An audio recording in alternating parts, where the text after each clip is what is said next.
1 Samuel, capítulo 14, verso 27 ao 30.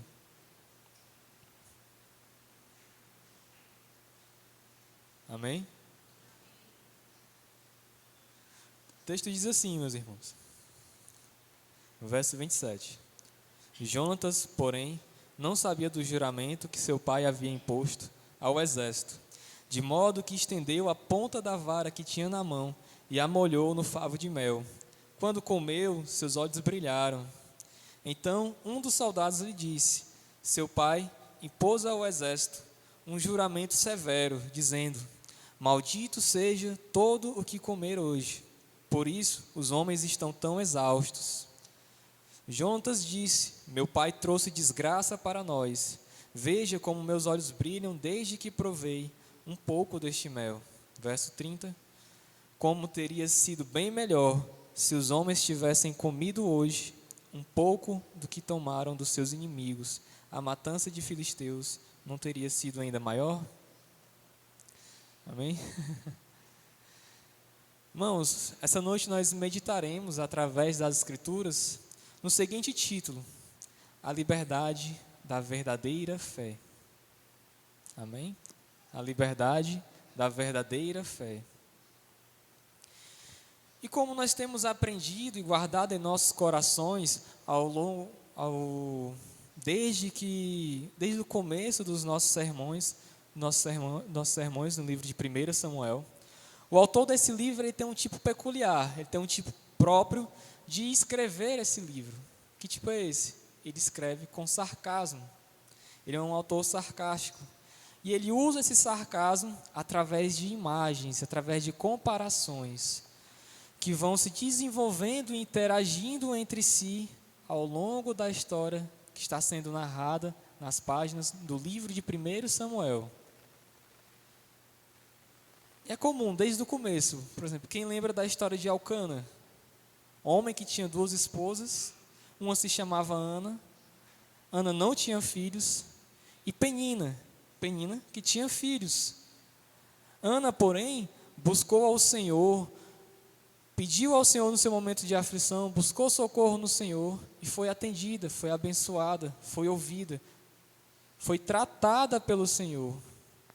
Diferente de Penina, que debochava de Ana, que zombava de Ana.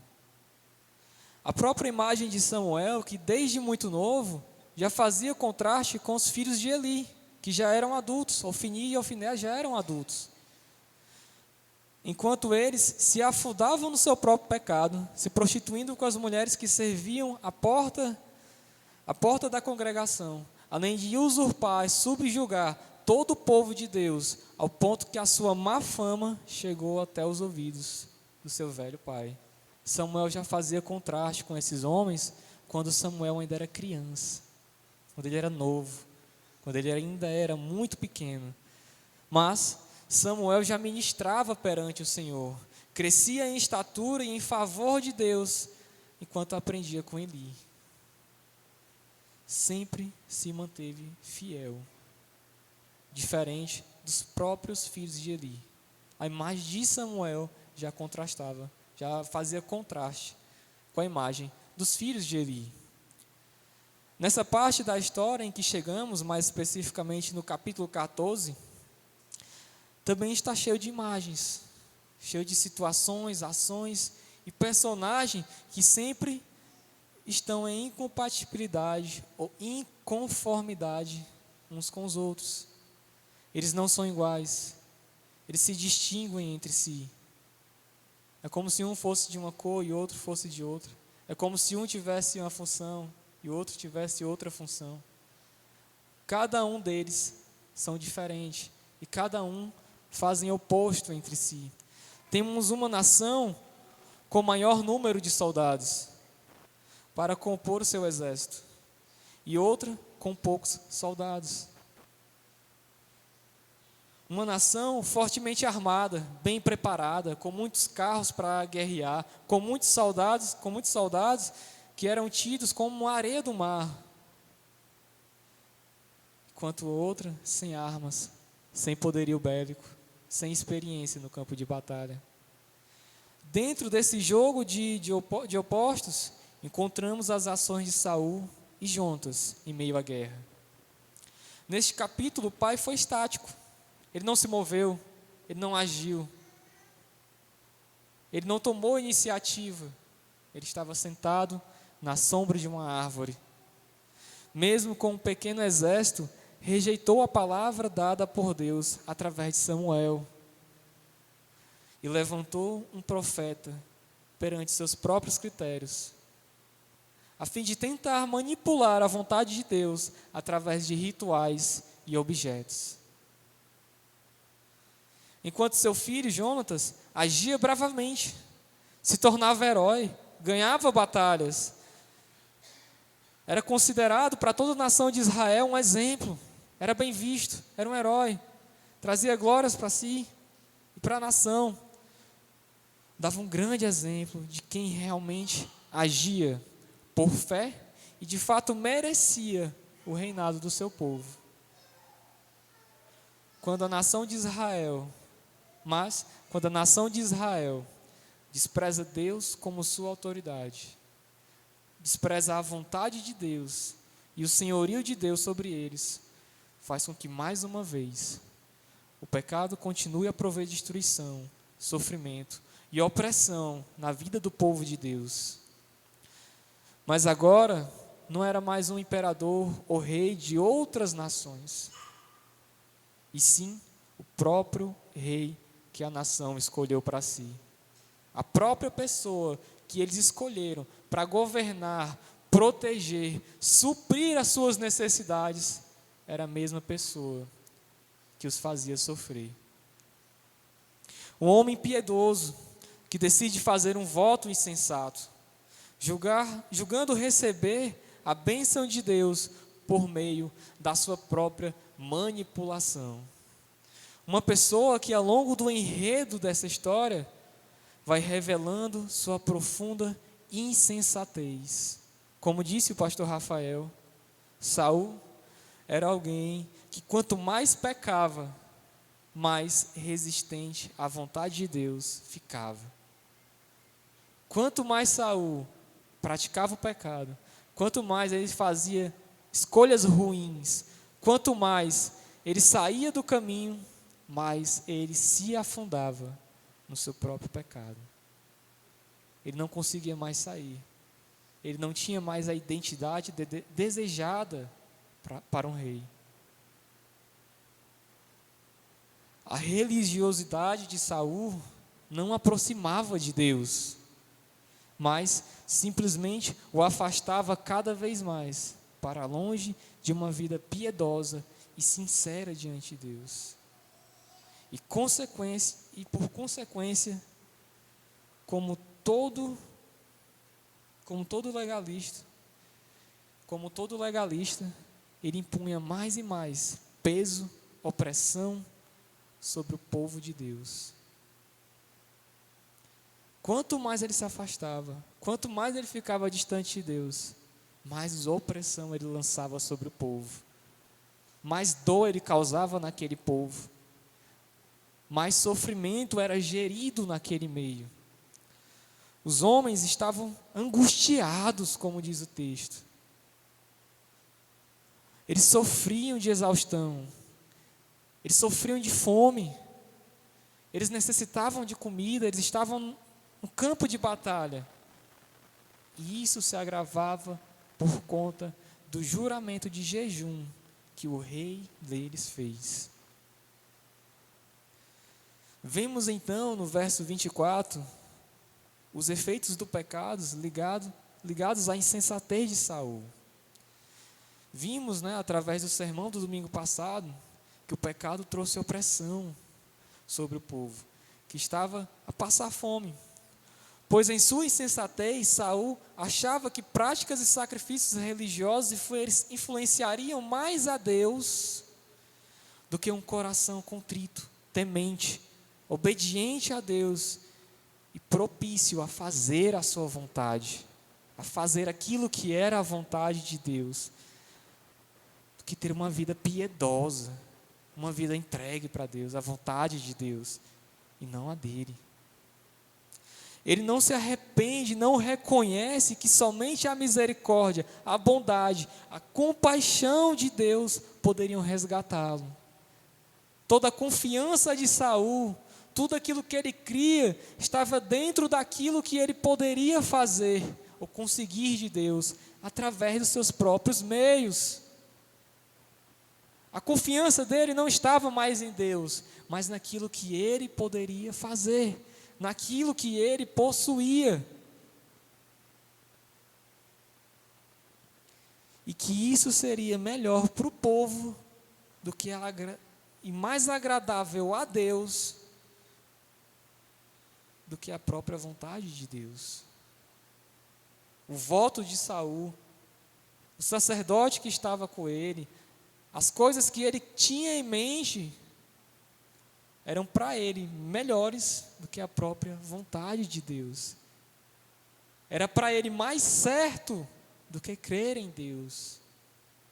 Vimos também no sermão do domingo passado que o pecado tenta nos colocar no lugar de Deus.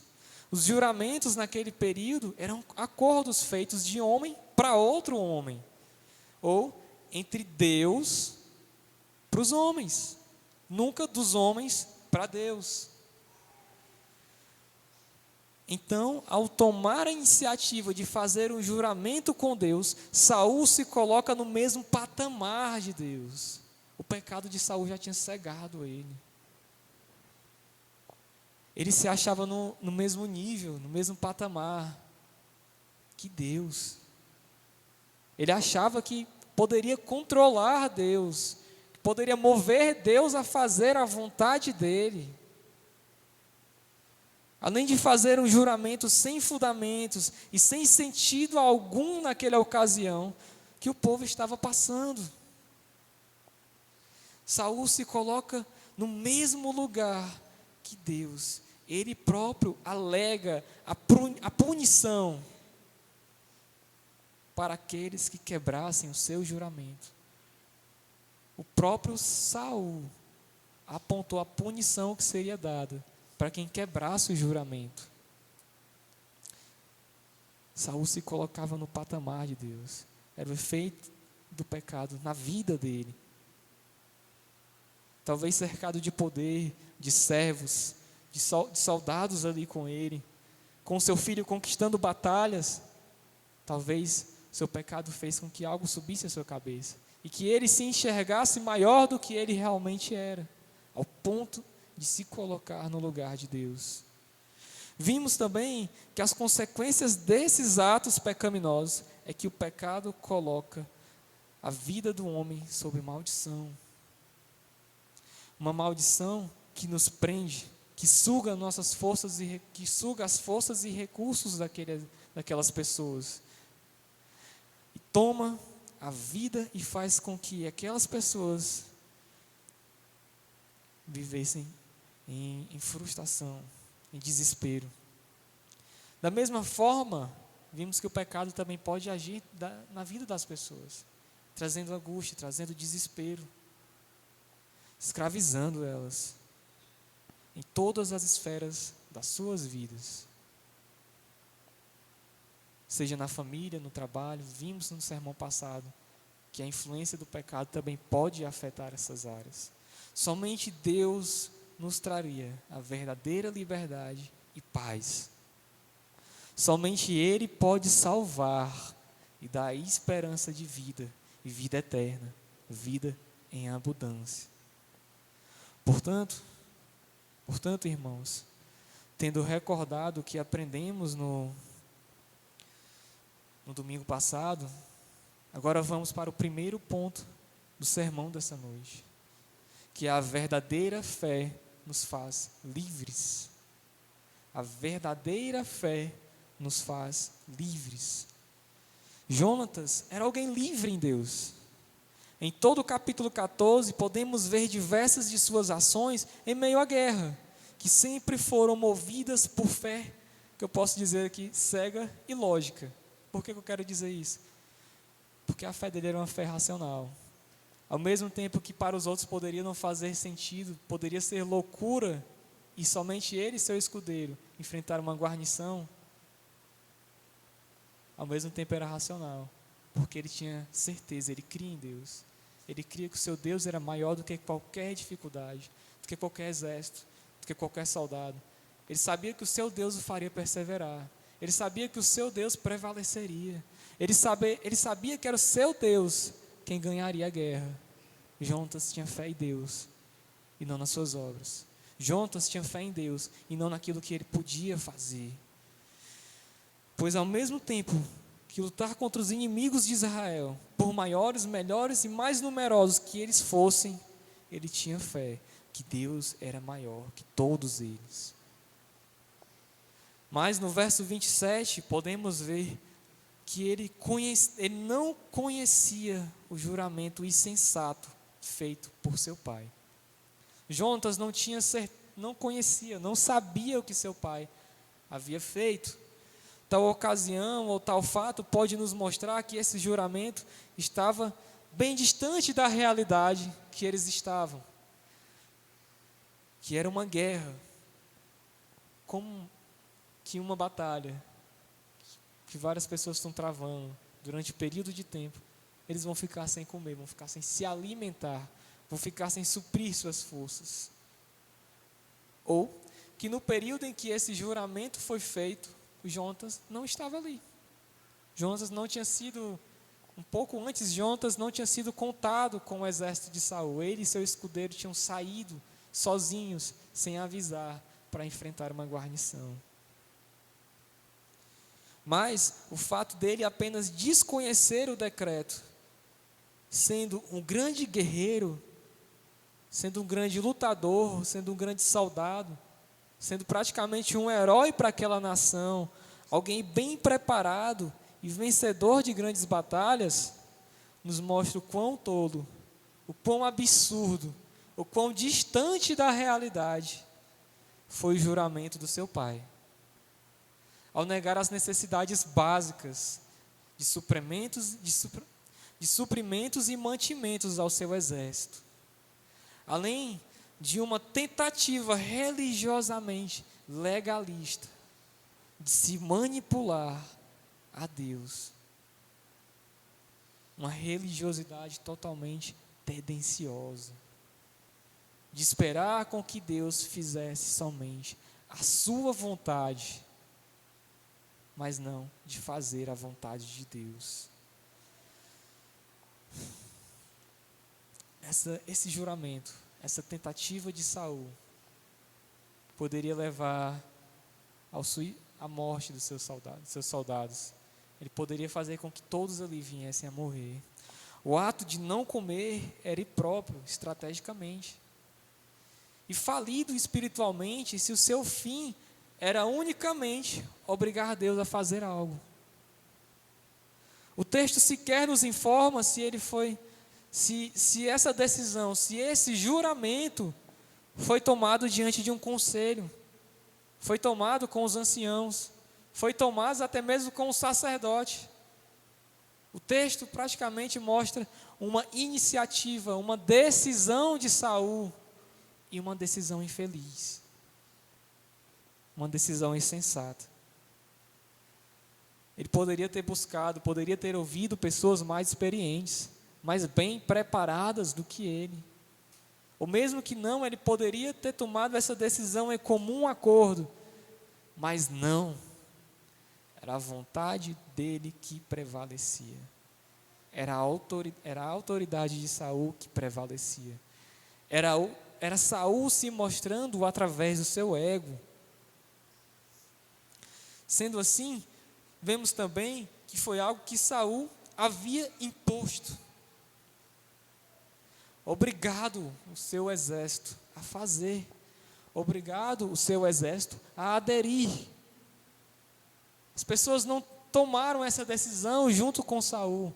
Elas não viam que era a melhor decisão a ser tomada. Foi Saul que obrigou elas a tomar essa decisão. Saul não fazia a vontade de Deus, nem pensava no bem da sua própria nação e dos que estavam ali com ele no campo de batalha. mas tentava manipular a vontade de Deus em suas ações para que Deus pudesse fazer o que ele queria. Mas fora desse legalismo, ou de uma religiosidade tendenciosa, maldosa ou pecaminosa, mas não piedosa, está seu filho, que é completamente o oposto de seu pai. Que ao molhar a ponta da sua vara no favo de mel e provar aquele mel, a comer rapidamente aquele mel, teve todas as suas forças revigoradas, quase que instantaneamente. Imediatamente ele teve suas forças renovadas. Alguns comentaristas dizem que no hebraico daquela época, quando se dizia que os olhos estavam escurecidos ou que o brilho do olhar estava apagado, que é o oposto de brilho nos olhos, como estavam os olhos de Jonatas, significa dizer que as pessoas estavam desmaiando, estavam desfalecendo, estavam caindo ao chão. Então, quando o autor de 1 Samuel quer nos dizer que ao provar do mel, Jonatas teve os seus olhos brilhando, teve a luz dos seus olhos voltando, o autor está dizendo que Jonatas foi revigorado, ao ponto de voltar, como se ele voltasse a viver, como alguém que estava caindo e voltasse a viver. Jonatas estava tão cansado, que estava quase a ponto de desmaiar. E isso é perceptível, diante de tantas coisas que ele estava fazendo naquela guerra. Essa parte é muito interessante, porque somos acostumados a olhar para os personagens, para as pessoas que aparecem nas Escrituras, e sempre imaginarmos elas como grandes heróis, como grandes super-humanos, como pessoas que estão num patamar superior a qualquer outro, que nós não podemos ser semelhante a elas ou agir como elas. Mas aqui, nós olhamos para Jonatas e vemos ele agindo como uma pessoa comum, como alguém que estava cansado do fardo que carregava, das lutas que travou, da batalha que lutou. Estava com fome, com muita fome, e queria comer. É um ato comum. É um ato que nos faz olhar para Jonatas e entender que ele ali também era uma pessoa, que ele também tinha necessidades, que ele também sente dores, que ele também estava tão exausto quanto aqueles soldados que ali estavam. Sentir fome, se banquetear com mel para recuperar suas coisas, é algo que é totalmente cabível, ainda mais diante da situação que eles estavam passando. Era algo lógico, era algo que Saul, como rei, na verdade, deveria se preocupar e providenciar para a sua nação, e não restringir o alimento deles. Obviamente, a guerra é algo muito rigoroso, cansativo, estressante. Tudo isso consome aqueles que estão batalhando até a exaustão, até cair. Não somente essas coisas, mas é estressante, é amedrontador. O ambiente ali não é uma brincadeira, não é um parque de diversão, é uma batalha. As pessoas que estão ali estão dispostas a matar e morrer. Essa é a única certeza que elas têm ao ir para o campo de batalha. E Jonatas comeu do mel, que devia ser provavelmente de muito boa qualidade, ao ponto de restabelecer suas forças, ao ponto de fazer revigorar, ao ponto de fazer com que aquele homem ficasse encorajado, vivo. Nós não lutamos contra nações, não pegamos em armas para matar outras pessoas, graças a Deus, mas ao longo da nossa caminhada, ao longo da nossa jornada, ao longo da semana, do mês, da nossa vida, nós também travamos nossas guerras, nós também lutamos nossas batalhas. Algumas são internas, se passam em nossas vidas sem que outras pessoas consigam ver, consigam imaginar a dor, o peso que carregamos. Muitas vezes as pessoas olham para nós e não conseguem enxergar toda a batalha, todo o sofrimento que estamos passando diante de Deus. Mas poucas delas sabem o que está acontecendo. Outras batalhas, outras guerras que travamos são externas.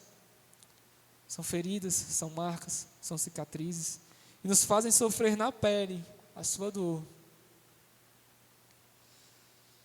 Nos fazem viver uma vida, muitas vezes, indesejável para muitas pessoas. Outras marcas dessas outras batalhas que travamos têm se arrastado por muitos anos. Não temos perspectiva de fim, não temos perspectiva de melhora, não temos perspectiva de que algo mude, de que algo se faça diferente. Apenas seguimos com elas.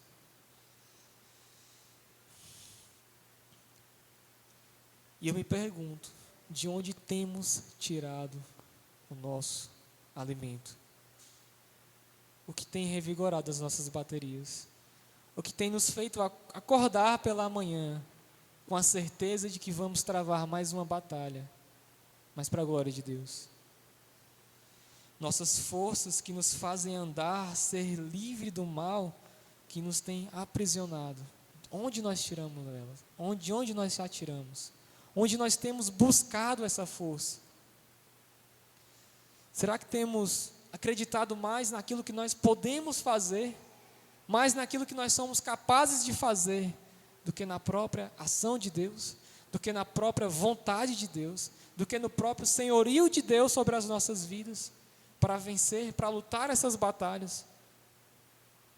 Ou temos tentado lutar com os nossos próprios braços, com a nossa própria força, com a nossa própria vontade, mas não com a de Deus? Será que temos buscado em oração saber aquilo que é a vontade de Deus? Será que temos buscado em oração a cura para algo? Será que temos lutado e pelejado de acordo com a vontade de Deus?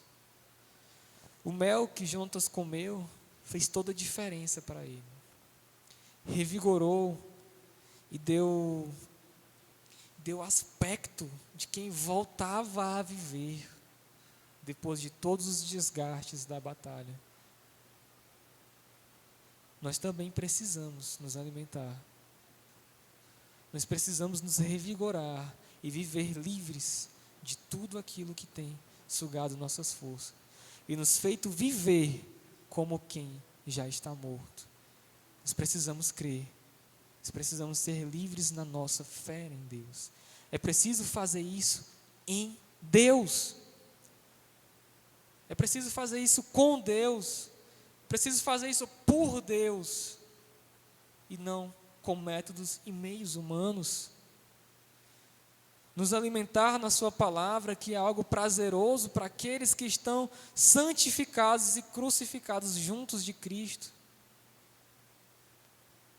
Aqueles que estão salvos por meio de Cristo. É Deus quem deve nos encher de toda a vida e fazer com que nossos olhos voltem a brilhar. Precisa ser Deus a nossa esperança. Precisa ser Deus a nossa força de lutar. Assim como aquele lugar estava repleto de mel, deve ser a palavra de Deus em nossas vidas. Deve ser Cristo em nossas vidas. Deve ser a fé que nós temos em Deus em nossas vidas. Deve abundar. Deve estar cheio. Deve estar repleto. Toda a nossa confiança, toda a nossa fé, toda a nossa certeza de algo deve estar em Deus. Isso deve servir de combustível, de alimento para nós. Deve ser Deus que nós devemos guardar nos nossos corações. Pois se Deus reina em nossos corações, Ele será maior do que todos os nossos desejos, do que todas as nossas vontades que vão além daquilo que é Deus. Ele é o único alimento que vai saciar, que vai suprir, que vai nos encher, irmãos, que vai revigorar as nossas forças, que vai saciar a nossa fome. É somente Deus. É somente a fé que temos nele. Mas nem tudo eram flores naquele momento. Nem tudo estava fácil. Nem tudo estava tranquilo, ocorria bem. E diante dessa situação, vamos para o nosso segundo ponto, que é: a falsa fé nos aprisiona. O segundo ponto é: a falsa fé nos aprisiona.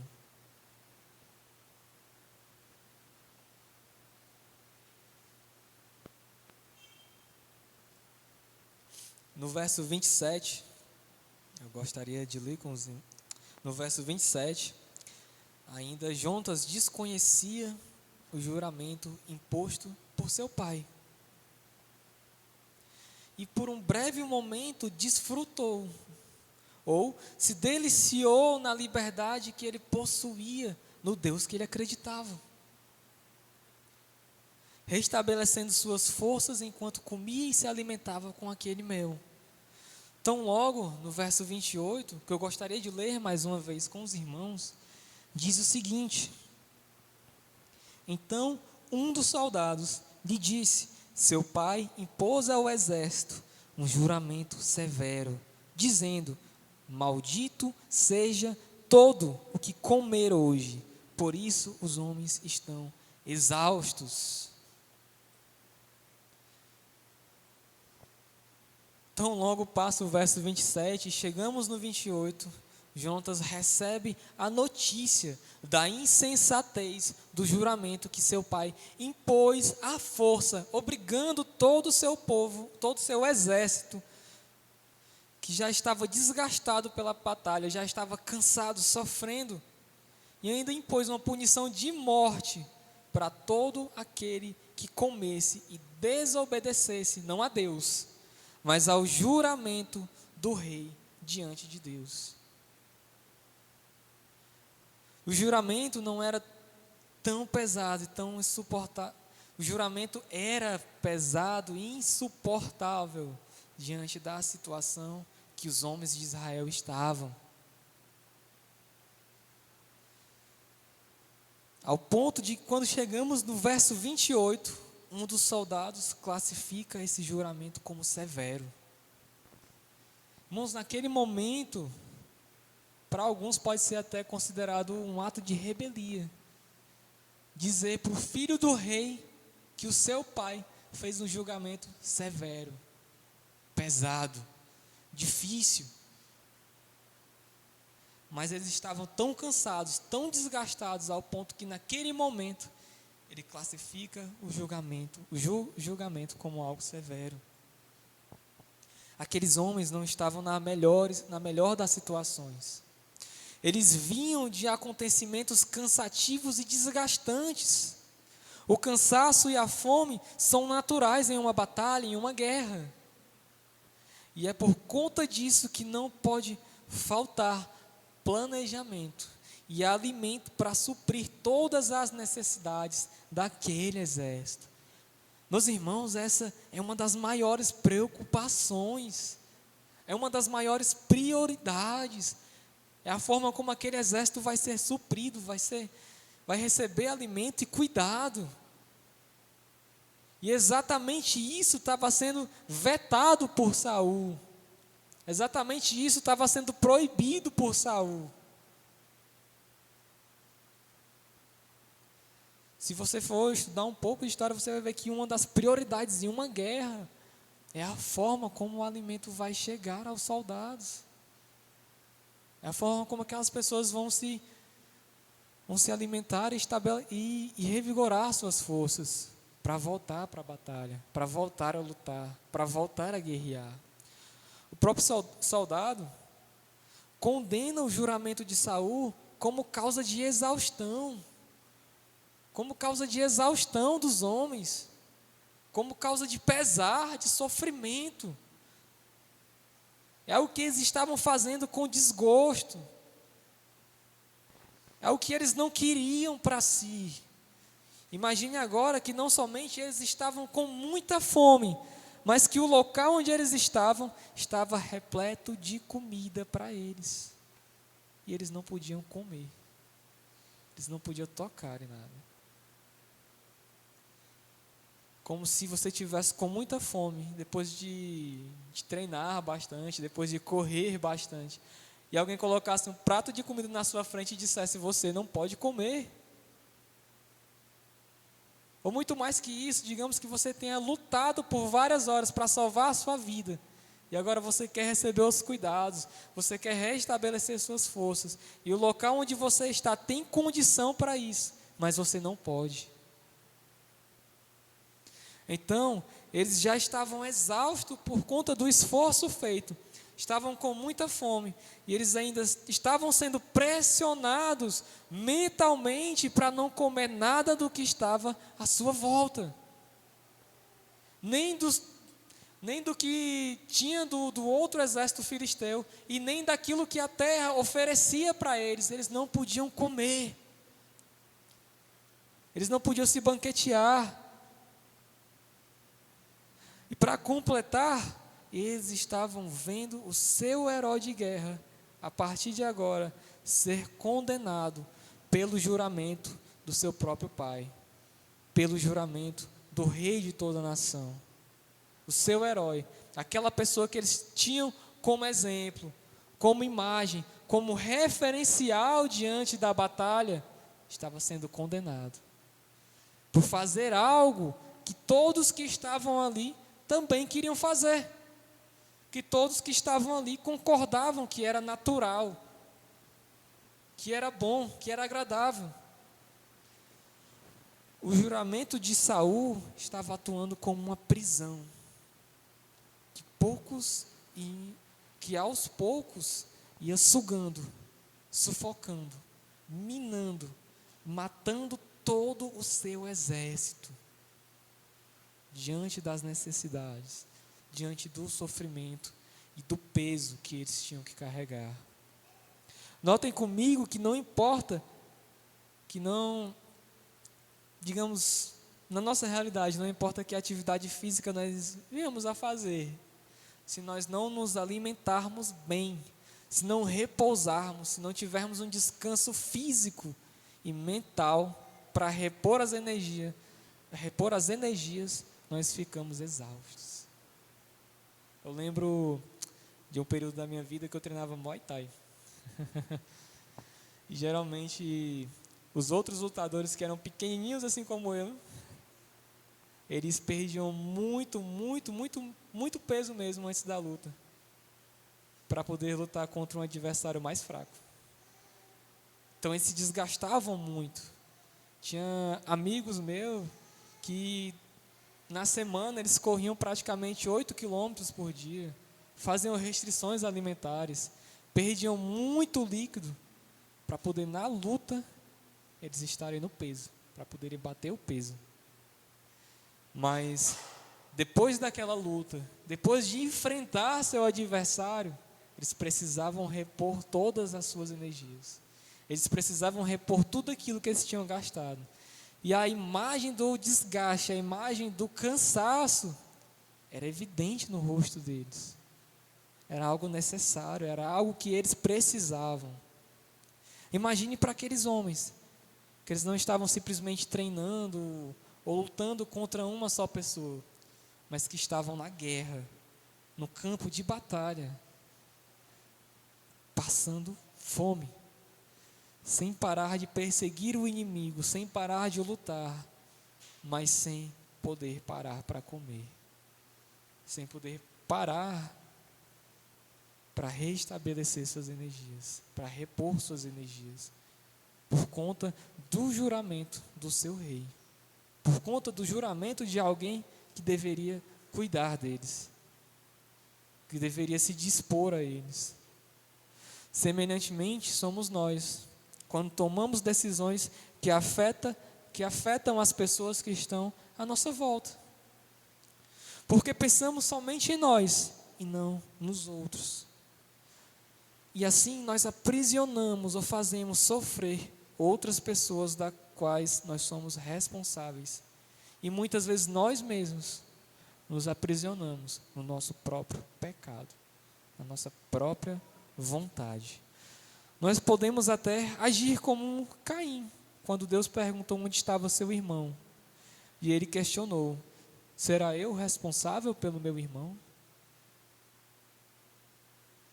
Muitas vezes nós podemos fazer de conta que não vemos o sofrimento daqueles que estão do nosso lado, daqueles que seguem a vida em Cristo conosco, ou muitas vezes daquela pessoa que trabalha junto da gente, ou que estuda conosco. Mas nós precisamos fazer algo, nós precisamos agir, nós precisamos muitas vezes lutar contra o nosso próprio pecado, que está fazendo entre nós barreiras contra Deus, que está nos afastando de Deus, que está nos impedindo de chegar a Deus, de nos arrepender, de confessar a Cristo, de ter comunhão com Ele.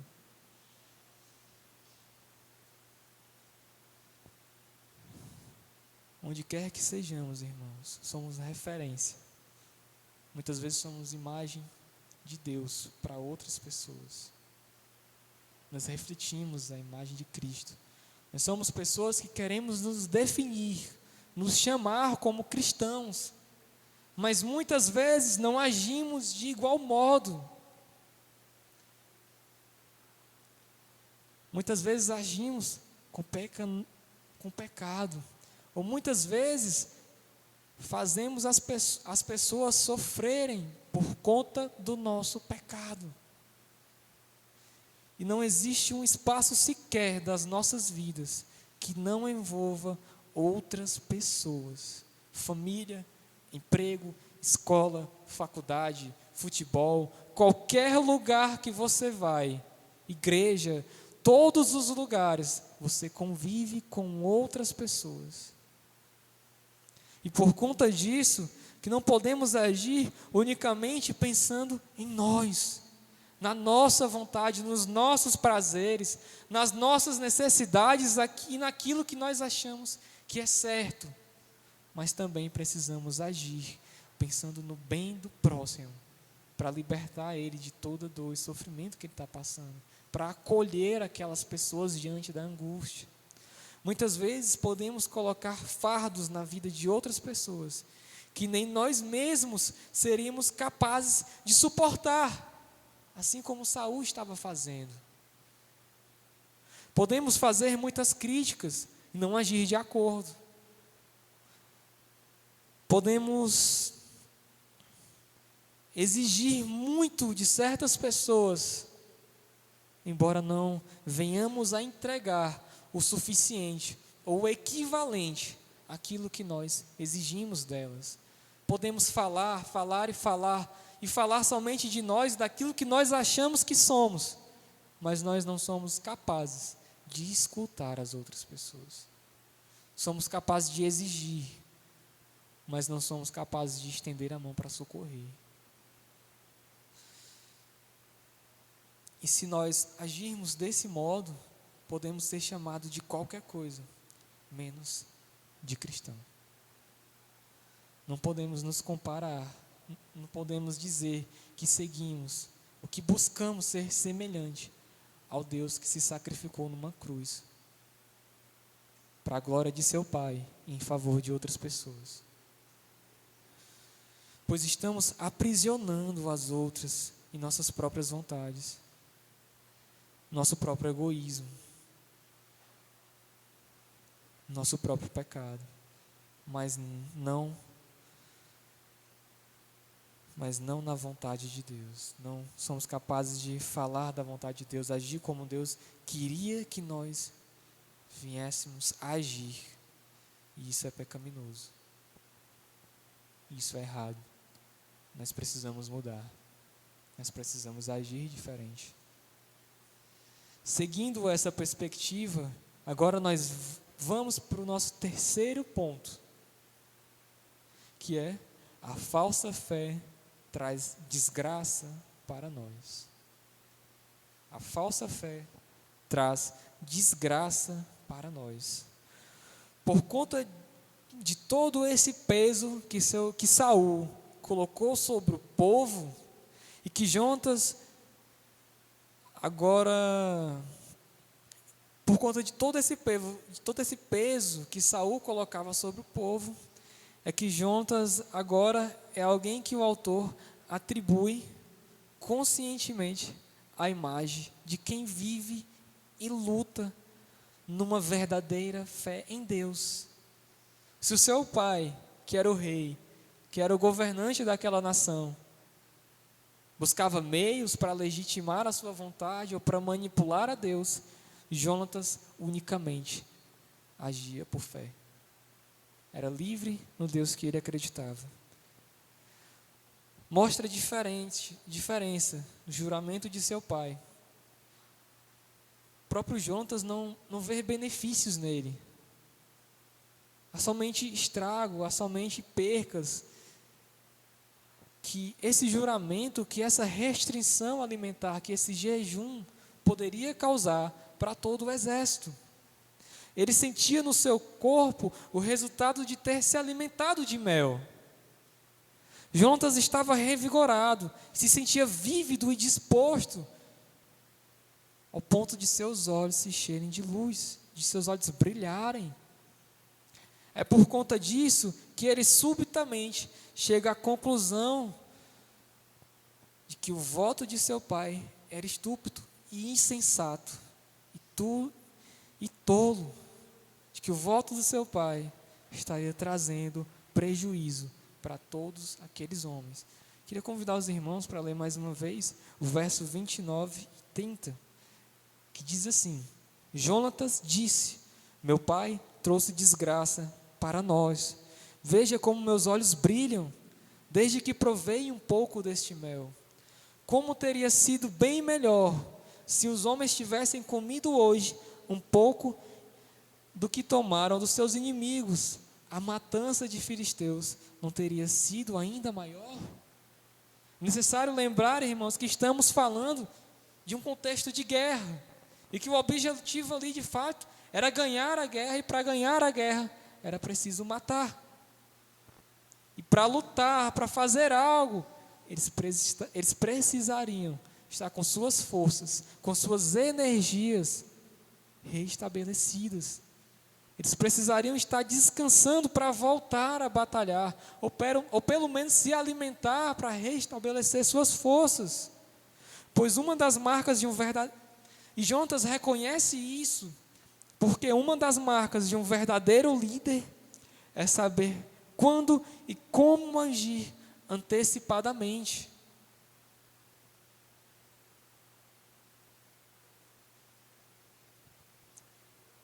E Saul havia perdido muito tempo, muito tempo, observando a batalha e se preocupando com uma falsa religiosidade, enquanto pensava numa árvore, enquanto pensava debaixo de uma árvore.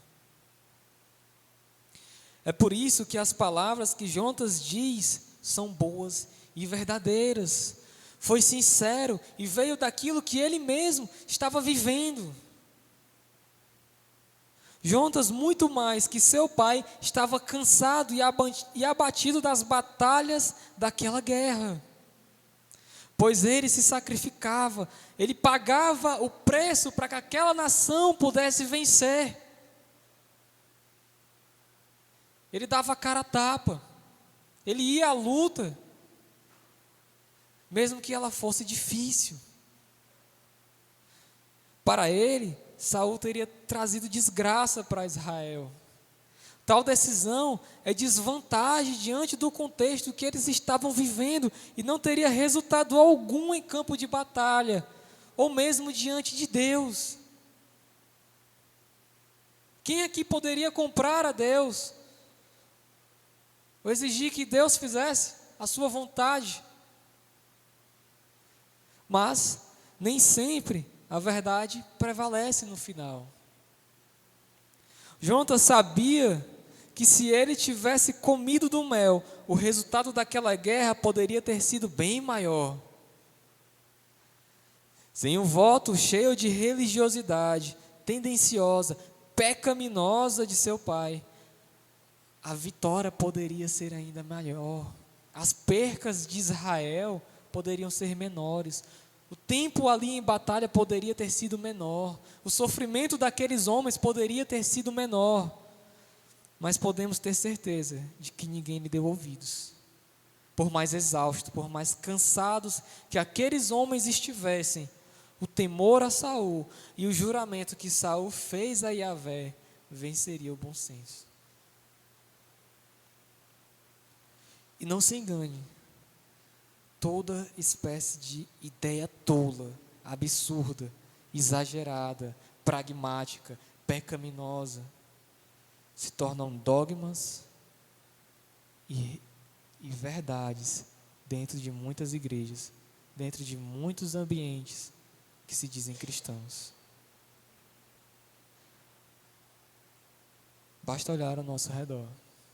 Poderia falar de vestimentas, poderia falar de ações. Muitas vezes, a religiosidade de outras pessoas é uma prisão que atormenta, que faz com que elas busquem uma vida que agrade a Deus, mas na verdade elas estão buscando agradar o seu próprio ego, a sua própria vontade.